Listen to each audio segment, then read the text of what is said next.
Nous allons prendre notre deuxième partie ce soir. Alléluia. Intitulée Ce que le péché fait. On va d'abord voir ce que le péché fait à Dieu. Et ensuite, on verra ce que le péché fait à l'homme. Alléluia. Nous sommes là dans la série Le dommage causé par le péché que tu chéris tant. Alléluia. Dans chaque péché qu'un homme fait, dans chaque péché qu'un homme commet, il est en train, premièrement, de régner Dieu. Ma Bible me dit dans 1 Jean 3, le verset 8, la première partie, la Bible dit « Celui qui pêche est du diable ». Ça veut dire que chaque acte délibéré de péché est un contrat signé d'alliance avec le diable. Alléluia.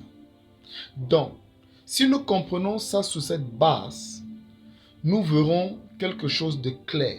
C'est que lorsque l'homme pêche, il fait premièrement du mal à Dieu.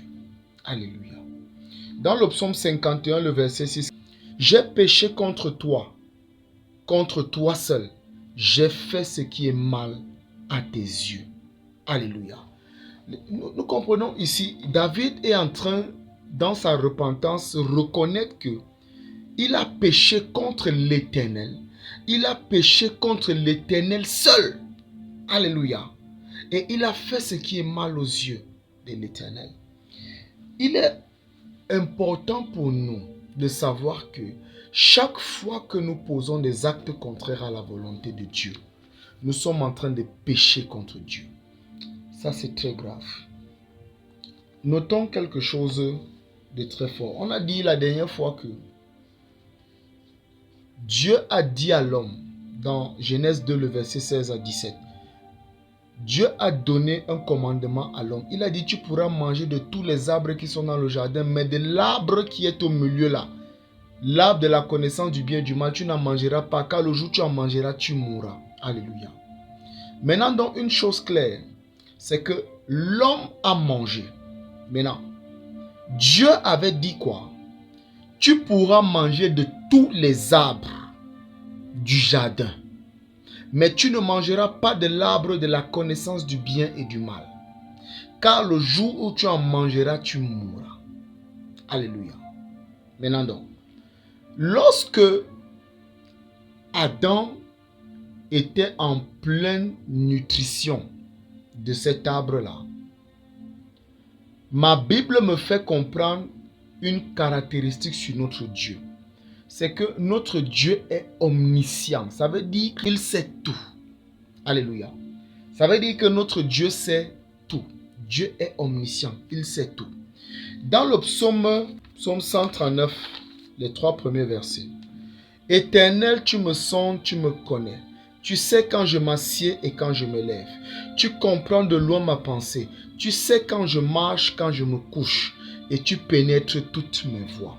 Nous voyons ici que tout ce qu'un homme peut faire, Dieu sait. Dieu est au courant. Dieu ressent. Parce que David dit, tu comprends de loin ma pensée. Donc, pendant que David a la pensée, Dieu a déjà compris sa pensée. Alléluia. Il dit, tu sais quand je marche et quand je me couche. Tu sais quand je marche et quand je me couche. Ça veut dire l'effort physique comme le repos. Dieu ressent ça mieux que nous. Ça veut dire tout ce que nous pouvons faire, ça affecte Dieu. Faisons très attention à ne pas tomber sous la condamnation. Dans le psaume 147, le verset 5, ma Bible me dit, notre Seigneur est grand d'une force immense. Son intelligence n'a point de limites. Son intelligence n'a point de limites. Ses capacités n'ont point de limites. C'est, oh my God, la kikadora banish katalabra. Bereko soprodoma ambros kevremi lanante. Pokada sopradante. Notre Dieu est au courant de tout ce que nous pouvons faire. Dans 1 Chronique 28, du verset 8. Maintenant, aux yeux de tout Israël, de l'assemblée de l'Éternel et en présence de notre Dieu qui vous entend, observez soigneusement tous les commandements de l'Éternel, votre Dieu, afin que vous possédiez ce bon pays et que vous le laissiez en héritage à vos fils après vous pour toujours. Écoutez, verset 9. Et toi, Salomon, mon fils, reconnais le Dieu de ton père et sers-le d'un cœur sans partage, d'une âme bien disposée, car l'Éternel sonde tous les cœurs et discerne toute intention. Si tu le cherches, il se laissera trouver par toi. Mais si tu l'abandonnes, il te rejettera à jamais. Verset 10. Considère maintenant que l'Éternel t'a choisi afin que tu bâtisses une maison qui serve de sanctuaire. Fortifie-toi et agis. Alléluia. Nous comprenons ici que Dieu ressent tout. Dieu est omniscient. S'il est donc omniscient, ça veut dire que chaque fois que nous commettons des péchés, non seulement il est présent déjà là-bas, mais le fait que nous commettions ce péché, c'est en train de dire que nous ne voulons plus de lui. Nous ne sommes plus avec lui. Faisons très attention. Alléluia. Quand il a dit, tu ne mangeras pas du fruit de cet arbre, car le jour où tu en mangeras, tu mourras, car c'est l'arbre de la connaissance du bien et du mal. Une autre définition du péché. La dernière fois, on a vu que le péché est une action ou une pensée. Alléluia. Ou un motif qu'une personne a ou fait, parlant de l'action, qui va à l'encontre de la volonté de Dieu. Aujourd'hui, nous allons rajouter une définition au péché. C'est le péché, c'est embrasser le bien qu'il te donne pour tomber dans la condamnation du mal qu'il y a derrière. Donc, le péché, c'est la porte qui t'ouvre la connaissance, c'est-à-dire tu fais un avec un plaisir qui est temporaire pour un mal qui est éternel et illimité. Alléluia. Donc, ce mal qui est éternel et illimité, dans le livre de Romains chapitre 6, le verset 22. Mais maintenant, libérés du péché et esclaves de Dieu, vous avez pour fruit la sanctification et pour fin la vie éternelle. Reprenons maintenant le verset 21. Quels fruits portiez-vous alors? Des fruits dont vous avez honte, car leur fin, c'est la mort. Donc, la fin du péché, peu importe le goût que tu peux ressentir, la fin de ce péché, c'est la mort. Maintenant, donc, nous allons voir quelque chose pour avancer. Dieu est saint. Il n'y a donc en lui point de péché. Et parce que Dieu est saint, il a dit dans Lévitique 20, il dit, vous serez saints pour moi car je suis saint. Alléluia. Et dans Apocalypse 4, le verset 8. Les 4 êtres vivants ont chacun 6 ailes. Ils sont remplis Dieu tout autour et au-dedans. Ils ne cessent de dire jour et nuit. Saint, saint, saint est le Seigneur Dieu Tout-Puissant, qui était, qui est et qui vient. Alléluia. Donc Dieu est saint. Et il n'y a en lui point de péché. Si tu dis que tu es enfant de Dieu et tu commets certaines choses, tu as de fait choisi que c'est le diable qui est ton père. Parce que ma Bible me dit, celui qui pêche est du diable. Le péché n'est pas ton ami. Alléluia. Dans 1 Samuel 2:2, nul n'est saint comme l'Éternel. Il n'y a point d'autre que toi. Il n'y a point de rocher comme notre Dieu. Nul n'est saint comme l'Éternel. Il n'y a point d'autre que toi. Nul n'est saint comme l'Éternel. Alléluia. Donc, parce que notre Dieu est saint, il est important que nous nous sanctifions. Maintenant donc, quelque chose que nous devons comprendre ici, c'est que les conséquences du péché sont plus ressenties par Dieu que par quiconque. Écoutez, dans 1 Samuel 2:2, lorsqu'elle est en train de rendre grâce à Dieu, elle fait la louange. Je parle ici d'Anne, la mère du prophète Samuel. Lorsque elle est en train de faire cette louange, elle dit, nul n'est saint comme l'Éternel.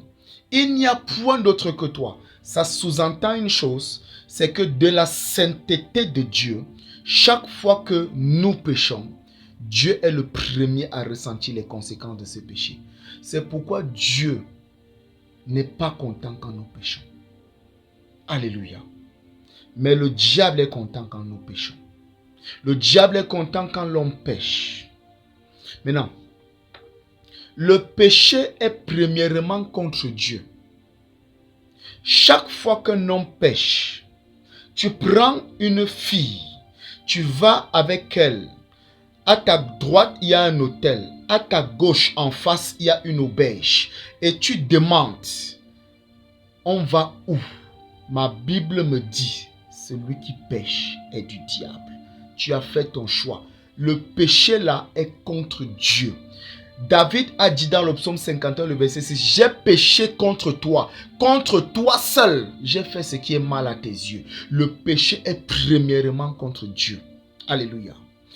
Pécher, c'est affliger le cœur de Dieu. Chaque fois qu'un homme pêche, il afflige le cœur de Dieu. Genèse 6, le verset 5 au verset 6, ma Bible me dit quoi? Ma Bible me dit, l'Éternel vit que la méchanceté de l'homme était grande sur la terre et que chaque jour son cœur ne concevait que des pensées mauvaises. Écoutez verset 6. L'Éternel regretta d'avoir fait l'homme sur la terre et son cœur fut affligé. Mika, qu'est-ce qui a affligé le cœur de Dieu? Ce qui a affligé le cœur de Dieu ici, c'est le péché. Chaque fois qu'un homme commet un péché, qu'il soit chrétien, qu'il ne soit pas chrétien, tout homme qui commet un péché, il est en train d'affliger le cœur de Dieu. Alléluia. Péché, c'est exposer Jésus, my God, à un grand déshonneur. C'est exposer Jésus à l'ignominie. Dans Hébreux 6, chapitre 6, de verset 4 au verset 6, ma Bible me dit quoi?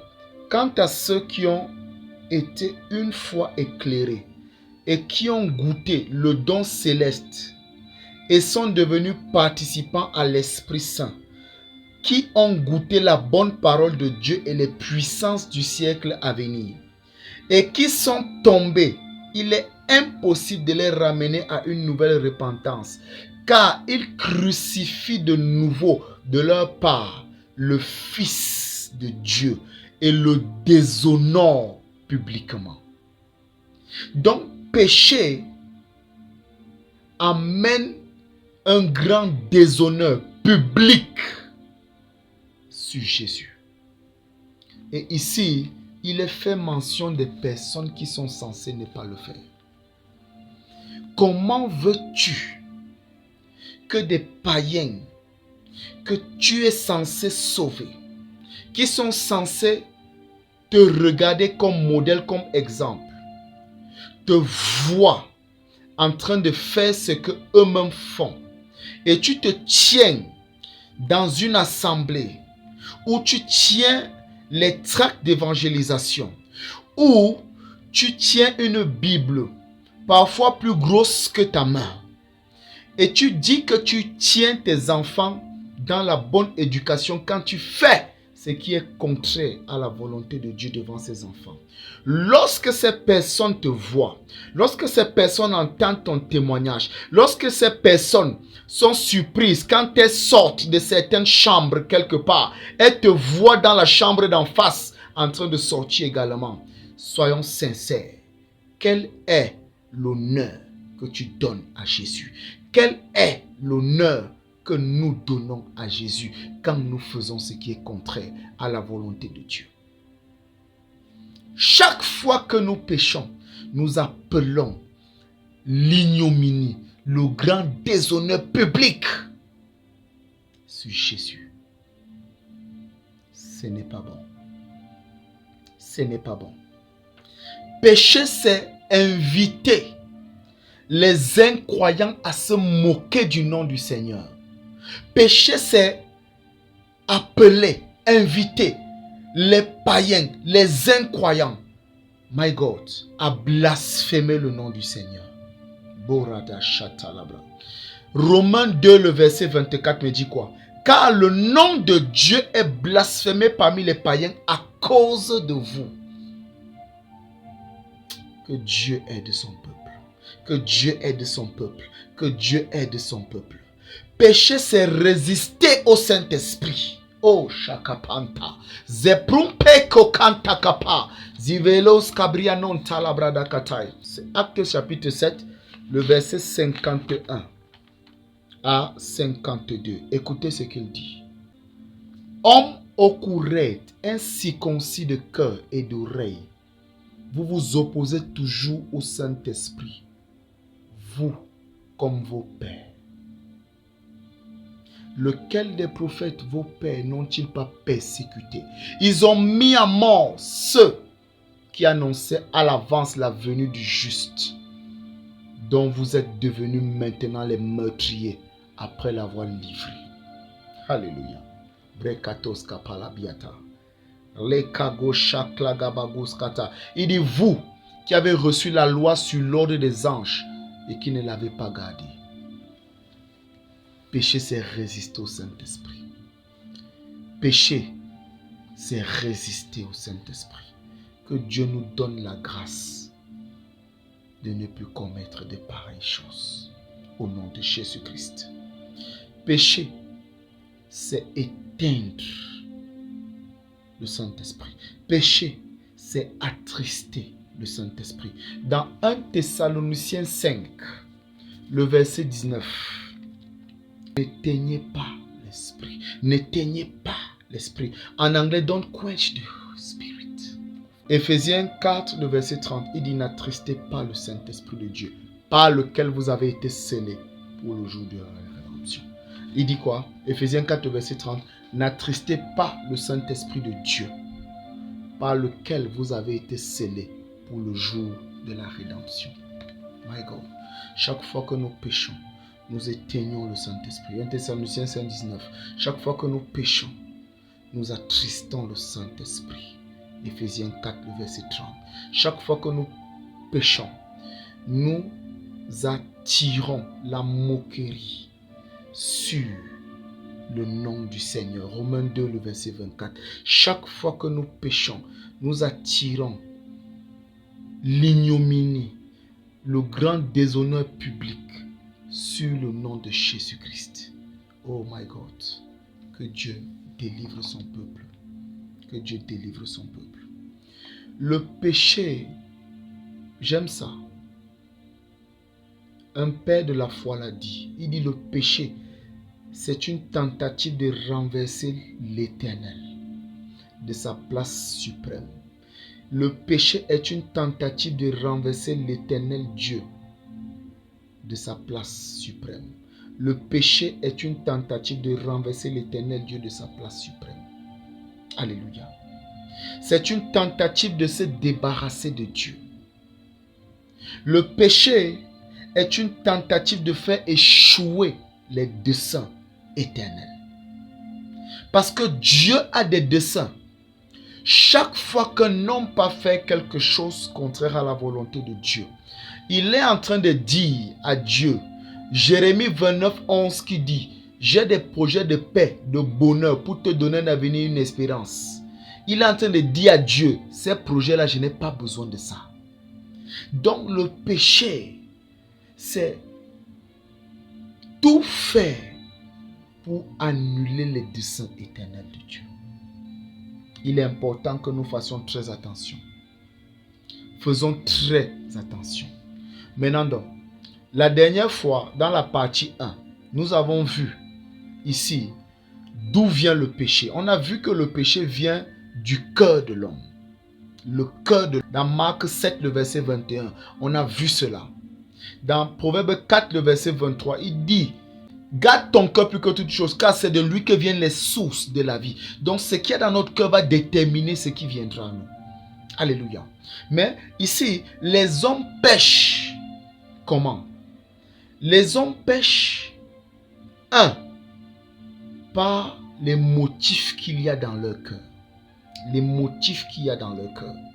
Lorsque un homme a un mauvais motif dans son cœur, alléluia, il y a un processus qui va s'enclencher. Et le processus là va faire naître des pensées. Donc après les motifs du cœur, il y a les pensées. Alléluia. Et après les pensées, il y a maintenant les actions. Donc les motifs, les pensées et les actions. Quelles sont les actions par exemple? Le regard. Combien d'hommes voient les femmes passer? Quand ils la regardent en face, ils la scannent.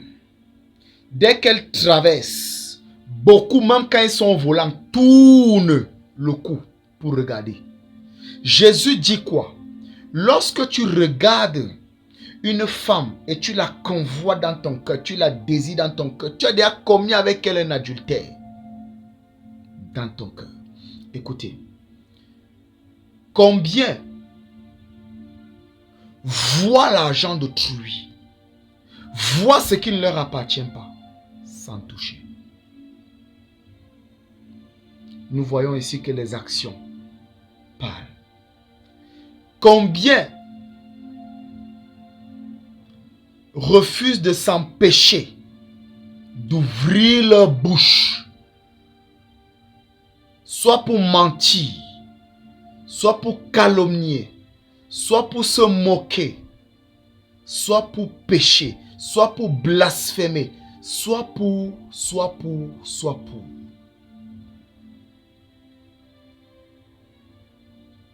Combien?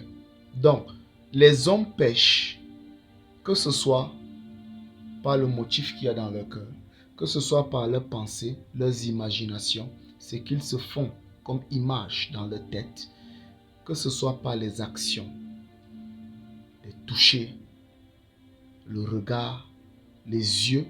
Jésus a dit que l'œil est la lampe du corps. Mais si ton œil est dans les ténèbres, si ta lampe est éteinte, si ton œil est dans les ténèbres, que va-t-il advenir? Les paroles. Les paroles. Et Jésus a dit quoi? C'est ce qui vient de l'intérieur qui souille l'homme. Ce n'est pas ce qui entre. C'est ce qui sort qui souille l'homme. Et c'est pourquoi il dit, par tes paroles tu seras justifié, par tes paroles tu seras condamné. Que Dieu délivre son peuple. Maintenant donc, une chose claire que nous devons comprendre ici, c'est quoi? C'est que il faille passer par une repentance pure, sincère et authentique. Je reprends, passer par une repentance sincère, pure, sincère et authentique. Repentance sincère, pure et authentique. Alléluia.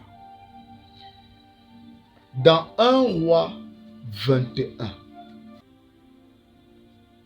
qu'est-ce que ma Bible me dit à partir du verset 25? Il n'y a eu personne qui se soit vendu comme Akab pour faire ce qui est mal aux yeux de l'Éternel. Et sa femme Jézabel l'y excitait. Lorsqu'on parle ici de vendu comme Akab, la Bible me dit dans Romains, je reviens dans le même texte tout à l'heure. Ma Bible me dit dans Romains 6, écoutez bien ce que la Bible dit. La Bible dit au verset 20, car lorsque vous étiez esclaves du péché, alléluia, vous étiez libres à l'égard de la justice. Alléluia. Écoutez un peu. Lorsque vous étiez esclaves du péché, ça veut dire que chaque fois qu'un homme pêche, alléluia, il est vendu au péché qu'il a commis. Il devient donc esclave de celui-ci. Ça, c'est grave. On verra la partie 3 en ce qui concerne ce que le péché fait à l'homme. Avançons ici. La Bible dit quoi? Il n'y a eu personne qui se soit vendu comme Akab pour faire ce qui est mal aux yeux de l'Éternel. Dans le psaume 51, le verset 6, ma Bible me dit, j'ai péché contre toi seul. J'ai fait ce qui est mal à tes yeux. Alléluia. Ici, la Bible dit, et sa femme Jézabel l'y excitait. Dans ce que beaucoup de personnes font, ils ont des partenaires qui les encouragent, qui les excitent, qui financent même ce qu'ils font. Beaucoup de personnes, quand une personne décide d'aller empoisonner une autre personne, c'est une autre personne qui a mis ça dans son cœur. C'est une autre personne qui l'a conduite là-bas. C'est une autre personne qui lui a même donné la stratégie. C'est une autre personne qui l'a encouragé à aller faire ce que il ou elle a eu à faire à un tel ou à une telle. Il y a toujours quelqu'un qui t'excite. Mais lorsque tu vas payer, il est important que tu saches que tu seras seul. Tu seras seul et tu seras seul. Il a agi de la manière la plus horrible. Si la Bible dit qu'un homme a agi de la manière la plus horrible, ça veut dire que l'homme là, son action était véritablement horrible. Il a agi de la manière la plus horrible, se ralliant aux idoles. Deke kofreke, pupa abuba, vilinkre kezema. Si nous comprenons bien, Dieu dit dans Exode chapitre 20, tu n'auras pas d'autre Dieu devant ma face. Tu ne te feras pas de statue, ni de représentation quelconque de ce qui est en haut dans le ciel, de ce qui est en bas sur la terre, de ce qui est dans les eaux plus bas que la terre. Tu ne te prosterneras pas devant elles. Tu ne leur rendras pas de culte. Car moi, l'Éternel, ton Dieu, je suis un Dieu jaloux qui punit la faute des pères sur les fils jusqu'à la 3e et la 4e génération de ceux qui me haïssent et qui usent de bienveillance jusqu'à la 1000e génération envers ceux qui gardent mes commandements. Tu ne prendras pas le nom de l'Éternel, ton Dieu, en vain, car l'Éternel ne tiendra pas pour innocent celui qui prendra son nom en vain. Souviens-toi de tout ceci. Écoutez un peu. Lorsque nous revenons donc, la Bible dit, il a agi de la manière la plus horrible, se ralliant aux idoles, tout comme faisaient les Amoréens, que l'Éternel avait dépossédés devant les Israélites. Alléluia. Notons une chose. Après avoir entendu les paroles d'Élie, Kaga, Zavro Dabakati, la Bible me dit que la parole de l'Éternel est comme quoi? Est comme un marteau qui brise le roc. Elle est un feu qui court pour aller consumer. Jérémie 23, le verset 29. Ma Bible me dit ici, après avoir entendu les paroles d'Élie, Akab déchira ses vêtements. Akab mit un sac sur son corps et jeûna. Il couchait avec ce sac et marchait lentement. Écoutez, verset 28. La parole de l'Éternel fut adressée à Élie en ces mots. As-tu vu comment Akab s'est humilié devant moi? Je ne ferai pas venir le malheur pendant sa vie. Je ne ferai pas venir le malheur pendant sa vie. Ça confirme la loi d'Exode 20. Je ne ferai pas venir le malheur pendant sa vie. Ce sera pendant la vie de son fils que je ferai venir le malheur sur sa maison. Bobo Froki Azimalanti Kragianta. La repentance d'Akab a arrêté l'ascension de l'Éternel qui était pendu sur sa tête, sur sa vie. qui réclamaient son sang. Donc, la repentance a la capacité de faire arrêter la condamnation que nos œuvres d'hier ont déclenchée.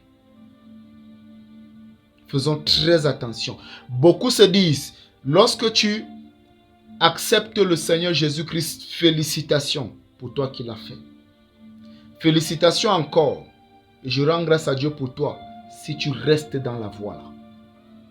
Mais beaucoup se disent, ils ont eu à faire tout ce qu'ils ont eu à faire hier. Ils ne savent pas une chose. C'est qu'il y a un procédé spirituel qui est déclenché sur leur tête.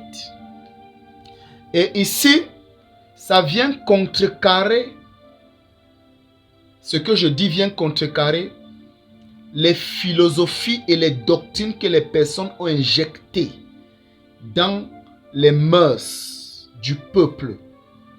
Mais c'est bizarre parce que des personnes continuent de vouloir vivre une vie sale, de vouloir faire n'importe quoi, n'importe comment, soit disant que Jésus est mort pour leurs péchés passés, présents et futurs. Une me dit un jour que elle peut forniquer parce que Jésus est déjà mort pour elle. Une me dit qu'elle sait qu'il faut d'abord goûter. La question même c'est que quand elle dit goûter, l'homme là il est une nourriture ou bien c'est elle qui est un repas. Alléluia. Pourquoi ne revenons-nous pas à la brutalité des Écritures, à la quintessence et à l'originalité, l'authenticité, la véracité des Écritures, qu'elles nous plaisent dans la chair ou pas, embrassons-la. Faisons très attention. Faisons très attention. La repentance, c'est se tourner et se détourner. Proverbe 1. Que me dit Proverbe 1, le verset 23? Blakazinto pradakata. Proverbe 1, le verset 23. Qu'est-ce que ma Bible me dit? Revenez pour écouter mes réprimandes. Voici que je répandrai sur vous mon esprit. Je vous ferai connaître mes paroles. Alléluia. Faisons très attention. Matthieu 4, le verset 17. Ma Bible me dit. Dès lors, Jésus commença à prêcher et a dit, repentez-vous, car le royaume des cieux est proche. Le message de prédication de Jésus, c'était repentez-vous, car le royaume des cieux est proche. Je reprends, repentez-vous, car le royaume des cieux est proche. Revenons à la brutalité des Écritures. Revenons à la brutalité des Écritures. Revenons à la brutalité des Écritures. Kabades kopranda la kata. Alléluia. Leshuka baba sheke prada la kata. Alléluia. La repentance. Papa Zacharias Tanofomoma dit dans un de ses livres, la repentance c'est aussi aller arranger ce que tu as fait en mal. Ce n'est pas seulement accepter Jésus, demander pardon et s'arrêter là. Mais il a dit, et j'ai apprécié ça, c'est ça à qui tu as fait du tort, c'est à qui tu as fait du mal. Va vers ces personnes. Non seulement tu demandes pardon, mais également tu fais le contraire de tout ce que tu avais pu leur faire hier. Afin que ces personnes, à cause de ton acte, voient à quel point Dieu est entré dans ton cœur. Quand j'ai lu ça, ça m'a marqué, ça m'a touché.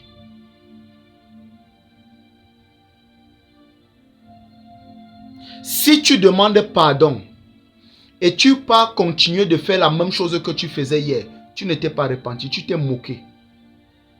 Et ma Bible me dit, On ne se moque pas de Dieu. Ce qu'un homme aura sémé, il va le moissonner. Galates 6, le verset 7. Ma même Bible me dit encore, tu ne tenteras point l'Éternel ton Dieu. Deutéronome 6, le verset 16. Faisons attention. Faisons attention. Jésus est venu prêcher, repentez-vous, car le royaume des cieux est proche. Il s'adressait ici à des personnes qui constamment consultaient la loi, à des personnes qui constamment entraient dans la synagogue. Il s'adressait ici à des personnes qui étaient censées avoir une présence, une intimité, une relation avec Dieu. Mais ce n'était pas ce que ces personnes faisaient. Comprenons bien et que Dieu fasse lui sa face sur nous. La repentance doit être vraie. Il dit quoi? Revenez à moi et je reviendrai à vous, dit l'Éternel. Je reprends. Revenez à moi et je reviendrai à vous, dit l'Éternel. Je reprends. Revenez à moi et je reviendrai à vous, dit l'Éternel. Alléluia. Vous dites, la voix du Seigneur n'est pas normale. Écoutez donc, maison d'Israël. Est-ce ma voix qui n'est pas normale? Ne serait-ce pas plutôt vos voix qui ne sont pas normales? Si un juste se détourne de sa justice et commet l'injustice, qu'il meurt pour cela. Il meurt par l'effet de l'injustice qu'il a commise. Si un méchant se détourne de la méchanceté qu'il a commise pour pratiquer le droit et la justice, il fera vivre son âme. S'il ouvre les yeux et se détourne de tous les crimes qu'il a commis, assurément il vivra, il ne mourra pas, dit l'Éternel. Alléluia. Il dit quoi? Il dit quoi? La maison d'Israël dit, la voix du Seigneur n'est pas normale. Serait-ce mes voix qui ne sont pas normales, maison d'Israël? Ne serait-ce pas plutôt vos voix? C'est pourquoi je vous jugerai chacun selon vos voix. Dieu dit qu'il va nous juger chacun selon nos voix. Maison d'Israël. Seigneur éternel, aie pitié de ton peuple. Écoutez ce qu'il dit. Il dit, verset 30, la suite. Revenez et détournez-vous de tous vos crimes. Repentance. Revenez et détournez-vous de tous vos crimes. Repentance. Afin que votre faute ne soit pas une pierre d'achoppement. Personne n'est plus sage que Dieu. Rejetez loin de vous tous les crimes. Il ne peut pas dire ça pour rien. Si on se repent et après on peut faire ce qu'on veut, il ne va pas maintenir cette écriture. Mais écoutez, il dit, rejetez loin de vous tous les crimes qui vous ont rendu criminels. Faites-vous un cœur nouveau. David a dit quoi dans le psaume 51? Un esprit nouveau. Même chose. Alléluia. Pourquoi devriez-vous mourir, maison d'Israël? Car je ne désire pas la mort de celui qui meurt, dit l'Éternel. Convertissez-vous donc et vivez. Le salaire du péché, c'est la mort. Romains 6, le verset 23. Mais le don gratuit de Dieu, c'est la vie éternelle en Jésus-Christ. Tu as écouté ceci. C'est maintenant l'heure de la prière. Pour que ta repentance soit valide et validée, tu peux répéter ce qu'on va dire. Mais si ton cœur n'est pas impliqué, celui qui est le rémunérateur te rendra selon l'état de ton cœur. Et tu ne sais pas si après avoir écouté ceci, tu auras une autre chance. Parce que cette vidéo, c'est lui qui m'a inspiré ça. Parce qu'il y a quelque chose qu'il va faire pour son peuple pendant cette saison-ci. Alors, Dieu a tant aimé le monde qu'il a donné son Fils Jésus-Christ, afin que quiconque croit en lui ne périsse point, mais qu'il ait la vie éternelle en lui. Est-ce qu'on se comprend? Il n'a pas envoyé son Fils pour que son Fils vienne condamner le monde, mais pour que son Fils vienne sauver le monde, pour que le monde soit sauvé par lui. Alléluia. Nous sommes là dans Jean chapitre 3 à partir du verset 16 au verset 17. Maintenant, ma Bible me dit quoi? Si tu crois dans ton cœur et tu confesses de ta bouche que Jésus est Seigneur et qu'il est mort pour toi et ressuscité d'entre les morts le 3e jour, tu seras sauvé, car c'est en croyant du cœur qu'on parvient à la justice, c'est en confessant de la bouche qu'on parvient au salut. Mon frère, ma soeur, le salut est authentique. Mais tu dois croire dans ton cœur. Tu dois le désirer de tout ton cœur. Tu dois regretter d'avoir fait du mal à Dieu. Tu dois regretter d'avoir dit à Dieu, je te mets à côté. Tu dois regretter d'avoir dit à Dieu, j'ai choisi Satan. Tu dois regretter d'avoir blasphémé le nom de l'Éternel. Tu dois regretter d'avoir attristé le Saint-Esprit. Tu dois regretter d'avoir éteint le Saint-Esprit dans ta vie. Tu dois regretter de tout ton cœur. Tu dois regretter d'avoir dit, Seigneur, je ne veux pas de toi. Tu dois regretter. Pourquoi? Celui qui pêche est du diable. Celui qui pêche est du diable. Celui qui pêche est du diable. Dieu ne peut pas dire ça pour rien. Mon frère, s'il te plaît, fais attention. Alléluia. Tu dois regretter d'avoir affligé Dieu. Tu dois regretter d'avoir résisté au Saint-Esprit. Si tu regrettes vraiment, lui qui sonde les reins et qui éprouve les cœurs pour rendre à chacun selon ses œuvres, t'écoute maintenant. Commence à demander pardon à Dieu pour ce que tu as fait.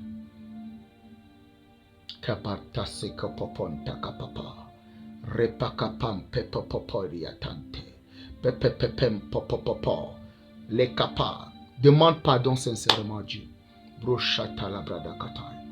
Que la grâce de la repentance soit déversée maintenant. Que l'onction de la repentance, l'onction du sang de Jésus, oui, il nous a rachetés par le sang de Jésus. Broshata la brada katai, Ephésiens 1, le verset 7. Broshata la brada la katai, Zebronta, nous a purifiés de nos péchés par le sang de Jésus. Les katabra sata la bra. Demande pardon de tout ton cœur. Demande pardon de tout ton cœur. Demande pardon de tout ton cœur.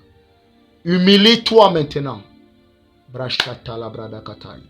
N'hésite pas à prendre même plusieurs jours pour t'humilier et demander pardon à Dieu. Il en va de ta vie, de ta postérité même. Brosha kabala babos que te le brada katai. Mais les pruska pam pepelo brada gatiata.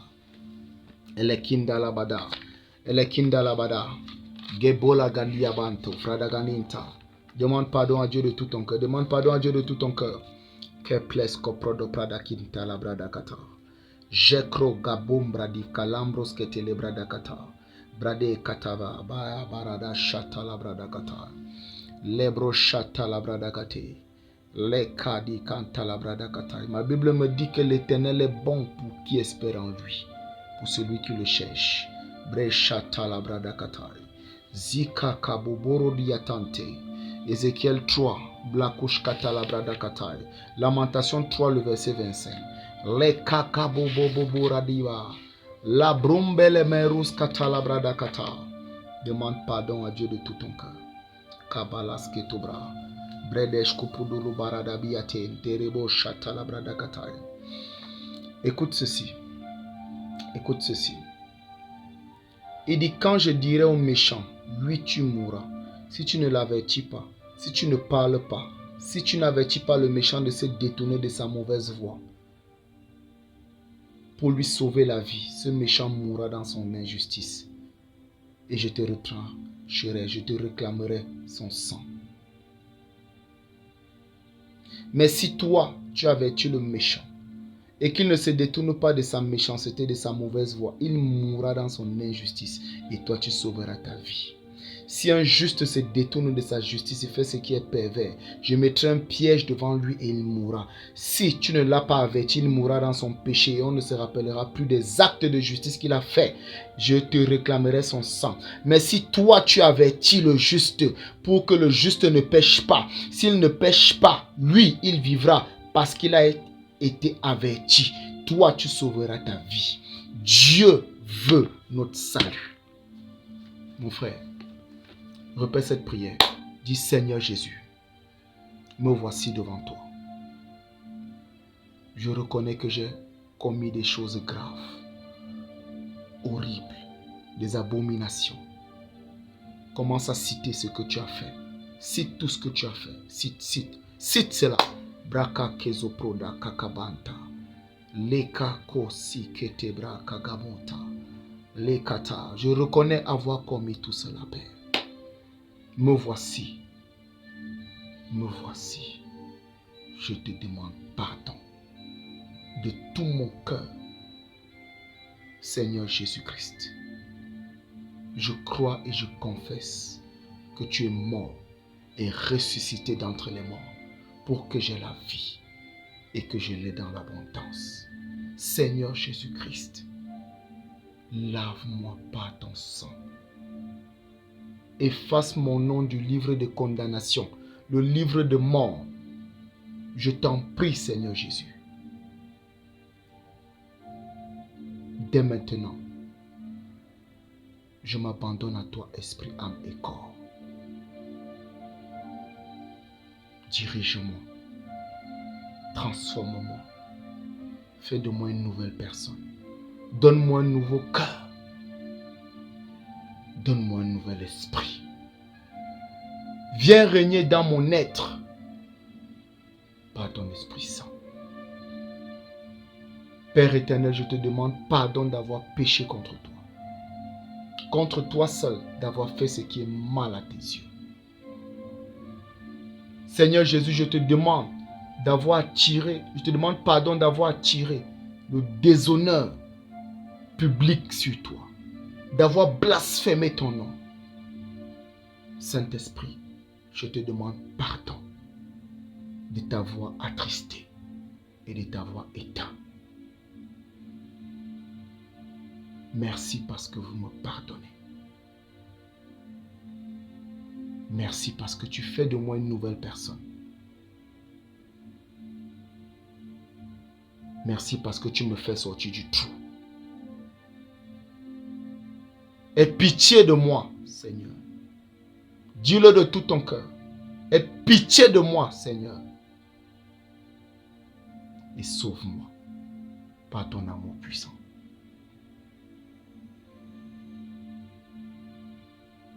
Amen. Amen. Amen. Tu as fait cette prière. Félicitations. Félicitations. Félicitations, vraiment félicitations. Que Dieu fasse lui sa face sur toi. Par le sang de Jésus. Que tes péchés te soient pardonnés. Que tu sois lavé, esprit, âme et corps. Il est écrit, l'acte dont les ordonnances te condamnaient, il l'a effacé. Il l'a supprimé en le clouant à la croix. Alors l'acte dont les ordonnances te condamnaient, cet acte est effacé. Mais je vais te dire, il a dit, convertissez-vous et vivez. Dès maintenant, que la grâce de la repentance rentre dans ton cœur. Et que dès maintenant, tout ce que tu pouvais faire hier, tu ne te reconnaisses même plus. Tu sois une totale personne transformée. Totale transformation. Au nom puissant de Jésus-Christ. Que Dieu te bénisse. Qu'il te fortifie. Retourne à l'église. Retourne écouter la parole de Dieu. Retourne servir Dieu authentiquement. Que la flamme qui était éteinte en toi soit ravivée au nom de Jésus-Christ.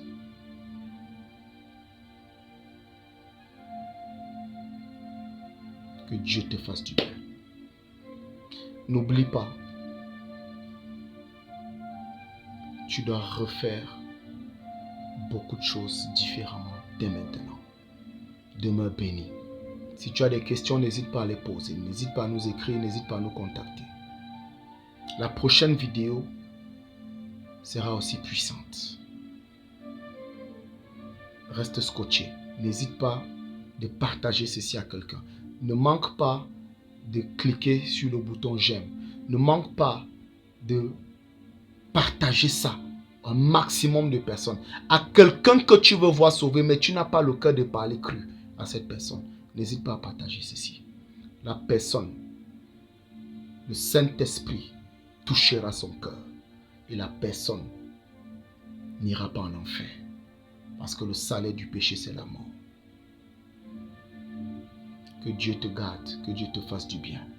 Au nom puissant de Jésus-Christ, nous avons ainsi prié. Amen. Merci beaucoup. Portez-vous bien. Jésus-Christ est Seigneur et souverain sauveur à la gloire de Dieu le Père. Amen.